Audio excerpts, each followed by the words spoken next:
The NFL Draft is all about finding the right person for your team. And that's what LinkedIn Talent Solutions helps you do for your small business. Post your job for free at linkedin.com/NFL Daily.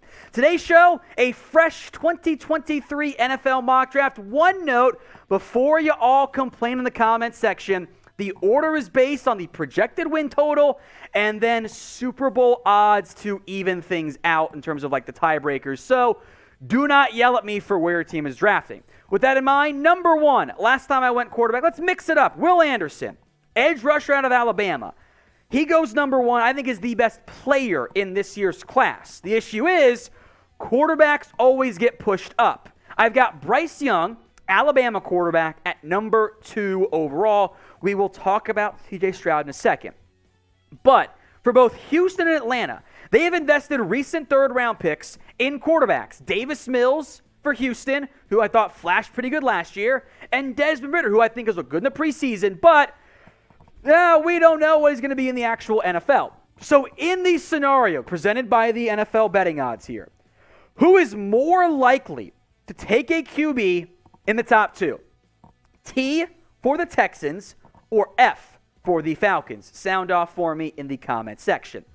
Seattle's at number 3, and I think we can all agree that if they're taking a top 3 pick, they are going with a quarterback, if not putting up to number 1 to secure their guy here. C.J. Stroud is the pick here. Young versus Stroud, going to be a classic back and forth. I like Stroud's physical attributes a lot. I like the way Bryce Young handles pressure, his off-platform stuff as well. But Young is tiny and skinny. It's a bit of a red flag for me. Stroud's a bit better. I also think Stroud's benefited more from the supporting cast at Ohio State. I'm going to go back and forth with this the entire time. BY for Bryce Young, CJ for CJ Stroud. Pick a quarterback for me in the comment section. You got to take one. Who would it be? Let me know right now. Number 4, Jalen Carter to the Jets, the Georgia defensive lineman, who I think is not that far behind Will Anderson. For me, it's Anderson 1, Carter 2. Imagine Quinn Williams and Jalen Carter on the interior. That's some DeForest Buckner, Eric Armstead stuff, just like the Niners did, who are now run heavily by Jets coaching staffs. Number 5, Will Levis to the Lions. He puts mayo in his coffee. He eats the banana with the peel on, and that's very troubling for me as a prospect. I'm dead serious. That's bad decision making. Levis has the arm, has the athletic ability. This spot is based on a significant jump that some in the NFL, not sure I'm included there, think he's going to take. All right, Jaxon, Smith-Njigba, number 6 here. Justin Fields doesn't have much wide receiver talent. Take a flawless route runner. Smith-Njigba and Mooney. It's an awesome 1-2 punch. Carolina, thought about QB here, but I don't know. I know the Matt Corral fans would be mad at me if I put a QB here. Nolan Smith, though, another Georgia player. Awesome edge rusher, very talented. I think he's on track towards being a top 15 pick. Let's get Trevor Lawrence some more help here, by the way, at number 8. That's Michael Mayer, the tight end out of Notre Dame, who I am a big-time fan of. I think he offers some very real talent, some very real ability as an all-around player. Not the same athlete as like an Eric Gilbert, more on him in a little bit, but Michael Mayer does offer you this. A reliable option who would be a great fit for Trevor Lawrence. He's going to catch a lot more passes than I promise you Evan Ingram will, because Ingram doesn't have good hands at all. Today's show is made possible by LinkedIn Talent Solutions. If you are hiring for a job, you know what? You should be using LinkedIn. As you gear up for fall, you need the right people on your team to help your small business fire on all cylinders. LinkedIn Jobs is here to make it easier to find the people you want to talk to faster and for free.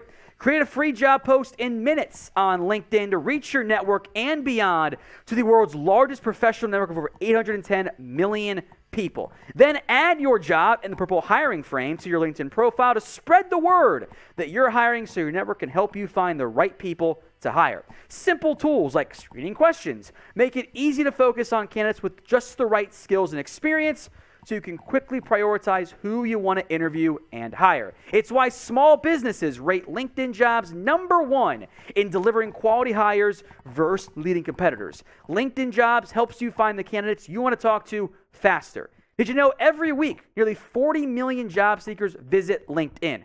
Post your job for free at linkedin.com/NFL daily. That's linkedin.com/NFL daily. Post your job for free. Terms and conditions do apply. And to make your life even easier, that link, linkedin.com/NFL daily, right there, bottom of your screen. It's in the comments section and in the description of today's show. Number 9, it's Tyler Van Dyke. I saw, yeah, you know what I did. Tyler Van Dyke, number 9, the Miami Hurricanes QB. I think I'm a bit higher on him than most. Again, I am projecting a pretty good jump here, but I saw a lot of nice things down the stretch last year, and Daniel Jones ain't it. Kelee Ringo, number 10, another Georgia player. That makes sense, right? He goes to the Pittsburgh Steelers, and oh, by the way, I believe they could use a number 1 corner. I think Ringo can be that guy for you long term. I don't love number 11. I don't love number 9 either, but the Commanders, they don't have a franchise QB. I don't think it's Sam Howell. He's a 5th round. That's backup. That's a backup 9 times out of 10. Tanner McKee's drawn a lot of praise from those around the NFL for his size, his arm strength, some of the processing stuff he can do. I don't love him that much, but I know that this is a good quarterback class, and there will be teams who need them. It's a lot better than last year's class, and they almost always, last year was the exception, they get pushed up higher because of the positional value. So I had 4 QBs go in my top 10, 5 in my top 11, and teaser, there's one more coming.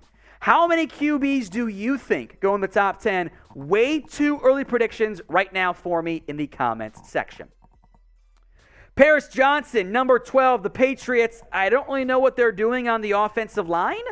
Paris Johnson's moving from guard to tackle. It's an upside projection. Early thoughts, by the way, on the offensive line class?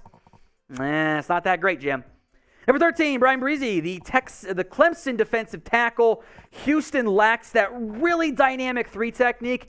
And I'm going to call him double B all year, if Bresee makes a big-time step forward, the raw talent is there. It just hasn't happened quite yet, but the upside is there. Let's go to Myles Murphy now, the edge rusher out of Clemson. I'm very intrigued by him, by the way. I think he's got a lot of upside and talent from that perspective in terms of, much like Bresee, taking a big-time step forward and showing what he's able to do. Finally, Trenton Simpson, the linebacker from Clemson. So we'll go 3 for 3 there with Clemson players. Not what I meant to do, but hey, here we are. I like what he brings as a kind of almost a little bit like Isaiah Simmons. Not the same. I know it's the same school, so hey, I get that as far as I'm concerned. But the Raiders, I don't love the tackles with Bresee off the board for now. You can get a fatter run stopper later on. Simpson, though, he's got talent. We went Clemson on accident there, just how it turned out. So with that in mind, shout out your favorite college team for me. College football is finally back. If you have a fall wedding like I do this year, that sucks. They are not your friends. But shout out your favorite team for me in the comments section. Now, this is where the Dolphins would be, but they lost their first-round pick, so get it out of here. Christian Gonzalez is next up to the Cardinals. Some late buzz of late from guys like Dane Brugler. He's got the size, athletic ability. I trust Dane's eyes a lot in the way too early mock drafts. Put him in there at 16. Next up is another offensive lineman, Peter Skoronski out of Northwestern. Gonna have the same kind of Isaiah Simmons or Rashawn Slater conversation of undersized guy, can play tackle or guard. Either way, the Titans need offensive line help, and I think he might be a better player, but maybe not better prospect if Paris Johnson takes a big step forward because of the upside and the measurables and all that good stuff.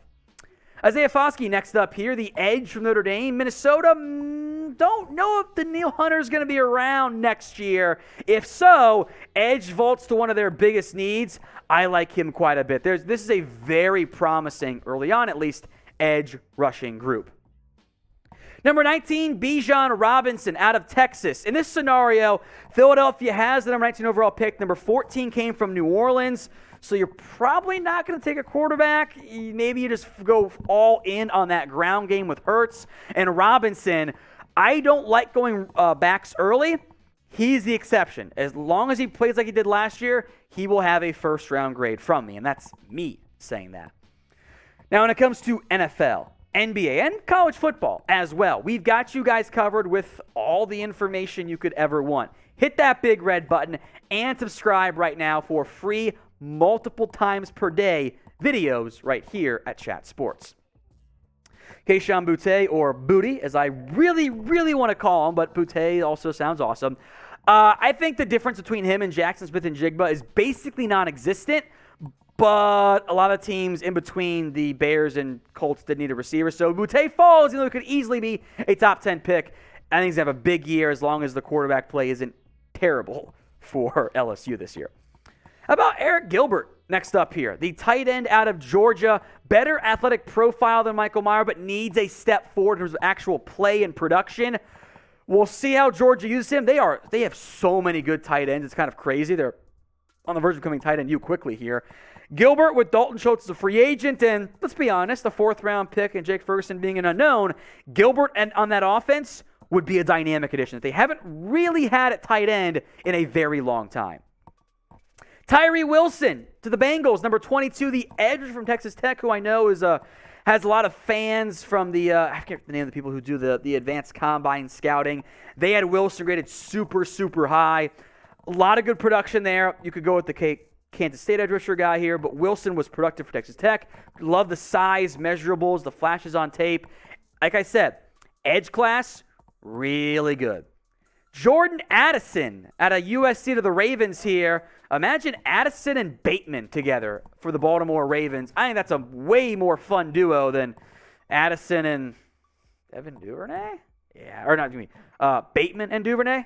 Get some more help there for Lamar Jackson. Addison was a quarterback's best friend. Just ask Kenny Pickett. Who is your favorite 2023 NFL draft prospect? No wrong answers here. Just let me know who your favorite draft prospect is. Here's the Miami Dolphins pick via San Francisco. They lost their original one. This is Broderick Jones. This is all projection for me, so I will take full blame if I'm wrong. I saw some flashes last year for Georgia. It's a bad offensive line class. I'll guess and gamble on the upside here. Eli Ricks, next up from Alabama. Seems to, maybe I'm just higher on him than most, but I saw flashes at LSU. Bama brought him as a transfer. That tends to go pretty well. And I know Seattle never goes cornerback early. Maybe next year it'll change. Probably not. Number 26, Noah Sewell here to the Los Angeles Chargers, which I'm very intrigued by to see how things go and all fit together. The Chargers looking to potentially replace Kenneth Murray. He's not been very good. I know Brandon Staley doesn't value off-ball linebackers. I think Sewell would be a fun fit, though. Quentin Johnston, next up, number 27 to the Detroit Lions. This pick via the Los Angeles Rams. Johnson's been one of my guys. I see a little bit of mini Dez Bryant in him. Put him on the outside, pair him with Jameson Williams and Amon-Ra St. Brown. You drafted a quarterback, you got a lot of talent now on that Lions offense. Another one of kind of my guys, Chiefs take defensive lineman Gervon Dexter out of Florida. I get Javon Kinlaw vibes. Hopefully a little bit better than some of the results we've seen from Javon Kinlaw, at least early on in his NFL career. Chiefs adding more defensive help, I'm down with. Andre Carter II, yes, an actual Army prospect, top 50 guy. Look at his production last year. For Army, I will remind you, he played awesome last year, and I think that will continue in 2022. I did it. I put Anthony Richardson in here, and I know that he's played like 65 snaps or something ridiculous, and the Bucs just took a Florida quarterback.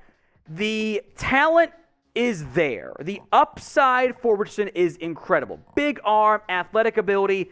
It's all an unknown. So when we get to the actual draft, this will probably be either a good 20 spots too low, or even he's not even in the draft because he wasn't close to being ready. It is.